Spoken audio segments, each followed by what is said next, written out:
Guys, good morning.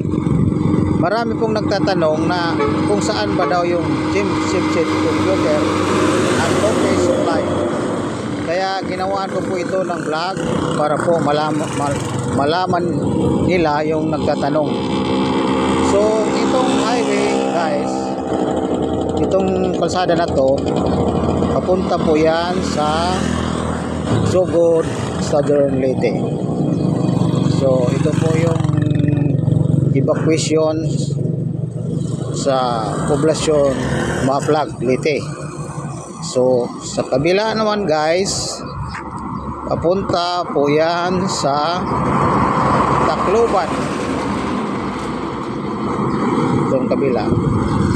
So, ayun guys, itong Y na to, parang Y ang